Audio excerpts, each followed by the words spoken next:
দেশনেত্রী বেগম খালেদা জিয়া খুবই গুরুত্বগ্রস্ত।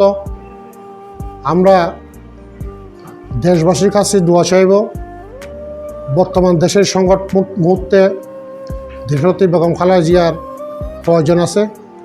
সারা বাংলাদেশের আজকে বিভিন্ন দলমত নির্বিশেষে সবার অভিভাবক দেশনেত্রী বেগম খালেদা জিয়া।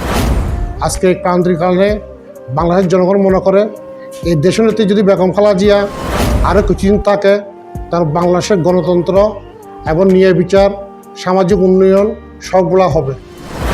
আমরা আশা করি আল্লাহ তাআলা ওনাকে প্রতি রহম করবেন এবং ওনার সুস্থতা করে দিবেন, কারণ আল্লাহর ছাড়া আমাদের কোনো উপায় নেই।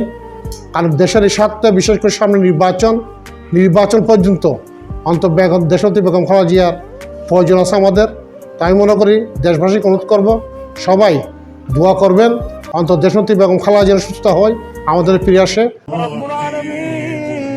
আল্লাহ যে উদ্দেশ্য নিয়ে আজকে রব্বুল আলামিন আল্লাহ দোয়ার আয়োজন করা হয়েছে, ও আল্লাহ বাংলাদেশের তিনবার আল্লাহ সাবেক প্রধানমন্ত্রী, আল্লাহ দেশনেত্রী, আল্লাহ আনন্দনেত্রী, আল্লাহ আজকে রব্বুল আলামিন ভীষণ অসুস্থ। আল্লাহ দয়া করে দয়া করে মেহেরবানি করে আল্লাহ যদি হায়াত যদি বাজেট থেকে থাকে, আল্লাহ তাকে হায়াত তৈয়বা নসিব করিয়া দেন।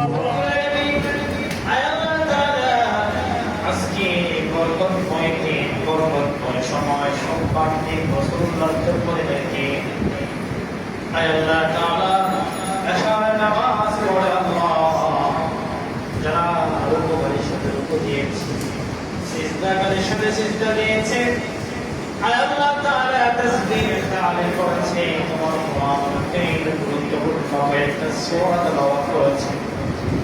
আল্লাহ তাআলা শরীফ